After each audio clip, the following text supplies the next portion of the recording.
পড়ার বিষয় পক্ষ থেকে ক্লাস 12-এর আরেকটি গুরুত্বপূর্ণ বিষয় ফিলোসফি এর মার্কস ডিভিশন নিয়ে আমরা হাজির হয়েছি। ফিলোসফি বিষয়টি খুবই গুরুত্বপূর্ণ এবং পুরো বোঝার উপর নির্ভর করে, এবং এই বিষয়টি মুখস্থ করে একদম হয় না। এটা প্রথমেই মনে রাখতে হবে, বুঝতে হবে, এবং বুঝতে পারলে এই সাবজেক্টের মতো ইন্টারেস্টিং সাবজেক্ট আর খুবই কম আছে। এবং তোমার যেদিন পরীক্ষা থাকবে, ফিলোসফি পরীক্ষা উচ্চ মাধ্যমিক, সেদিন বিনা টেনশানে তুমি কিন্তু পরীক্ষা দিতে যেতে পারবে নিশ্চিন্তে, এবং 80-90-এর উপরেও কিন্তু মার্কস পেতে পারো। তার জন্য প্রথম থেকেই পরিকল্পনা দরকার, কিভাবে পড়ব না পড়ব। চলো আমরা আলোচনা করি পড়ার বিষয় পক্ষ থেকে।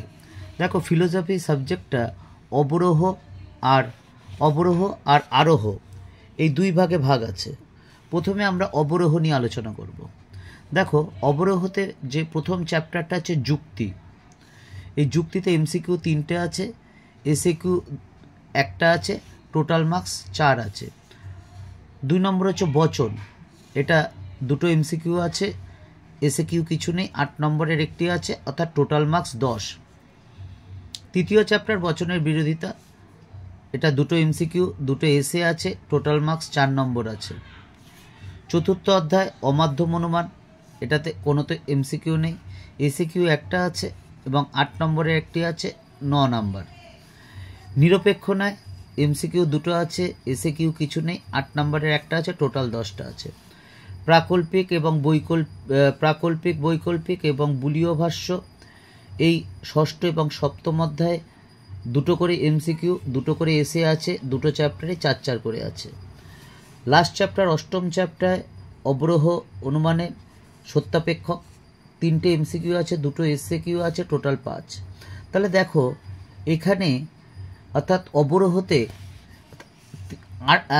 8 নম্বরে 3টে কোশ্চেন লিখতে হবে, 1, 2 অমাধ্যম অনুমান এবং 3 নিরপেক্ষ ন্যায়। এই বচনের ক্ষেত্রে কি আসবে এখন থেকেই কিন্তু পরিষ্কার কি আসতে পারে, অর্থাৎ একটা বাক্য দিয়ে দেবে, সেটাকে নিরপেক্ষ বচন করতে হবে, তার গুণ পরিমাণ নির্ণয় করতে হবে বা ব্যাপ্য অব্যাপ্য নির্ণয় করতে হবে, এটা আসবেই। কাজে তোমরা যদি বচন শেখো তাহলে কিন্তু পুরো 8-এ 8 পাবে। চতুর্থ অধ্যায় হচ্ছে অমাধ্যম অনুমান।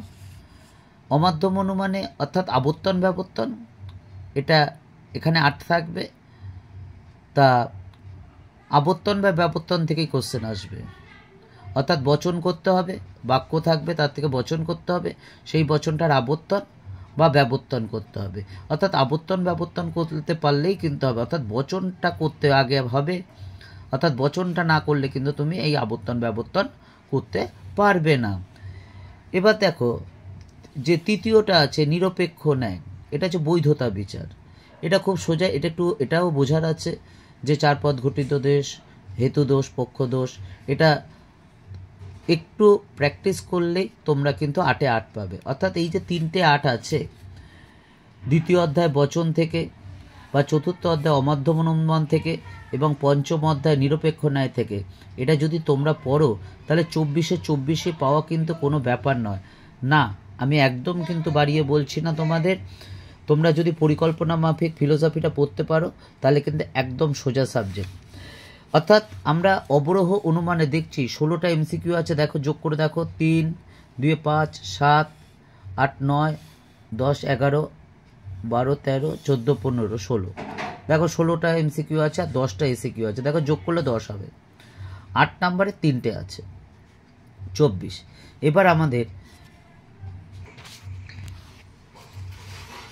আমাদের যে সেকেন্ড হাফে আরোহ অনুমান বা আরোহ যুক্তি, যাই বলি না কেন, এই আরোহ অনুমানের স্বরূপ আছে। প্রথম চ্যাপ্টার 3টে এমসিকিউ, 3টে এসএকিউ, টোটাল 6 নাম্বার। দ্বিতীয় অধ্যায় কার্য কারণ, 3টে এমসিকিউ, 3টে এসএ, টোটাল 6। মিলের পরীক্ষামূলক পদ্ধতি, 2টো এমসিকিউ আছে এবং 8 নম্বর এক আছে, অর্থাৎ 10 নম্বর আছে। এইটা যদি তুমি 2টো পড়ো, 2টোই কমন পাবে। এটা কিন্তু খুব দক্ষতার সাথে বাছাইটা করতে হবে, এবং এটা 8-এ 8ই পাওয়া যায়। আবার বলছে 8-এ 8ই পাওয়া যায়। চতুর্থ অধ্যায় আরোহমূলক দোষ, এটা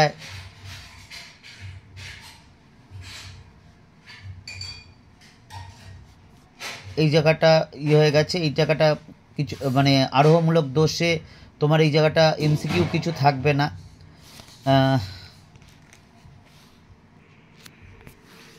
এখানে আরোহমূলক দোষে এমসিকিউ কোনো কিছুই থাকবে না, এসিকিউ কিছু থাকবে না, এবং 8 নম্বরের একটা থাকবে, 8 নম্বরের থাকবে না, এটা 4 নম্বরের দুটো থাকবে, দুটো লিখতে হবে, অর্থাৎ টিকা লিখতে হবে। অপর্যবেক্ষণ দোষ বা কাকতালীয় দোষ, সহকার্যকে কারণ বলে মনে করার দোষ, এটা যদি তুমি 4-5টা পড়ো তাহলে কিন্তু দুটো কমন পেয়ে যাবে নিশ্চিন্ত। এবং আমরা এই নিয়ে আবার আলোচনা করব নিয়মিতভাবে। তা তোমাদের যদি চ্যানেলটি উপকার হয় তাহলে অবশ্যই দেখো। এবার দেখো, অর্থাৎ 16টা এমসিকিউ, এখানে 8টা এমসিকিউ হচ্ছে আরও হতে, অর্থাৎ টোটাল এমসিকিউ 24টা। আগে এসিকিউ 10টা হয়েছে, এখানে দেখো 6টা আছে, 10 আর 6 16টা।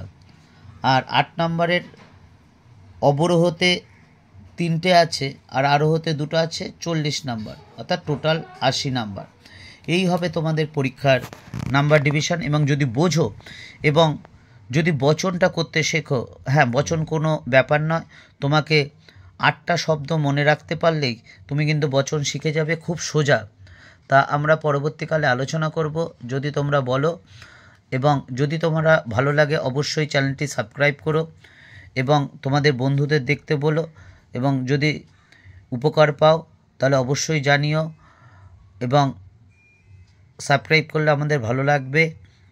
তাহলে এইটুকুই, তোমাদের পরের বছর উচ্চ মাধ্যমিক ভালো হোক এই কামনা করি।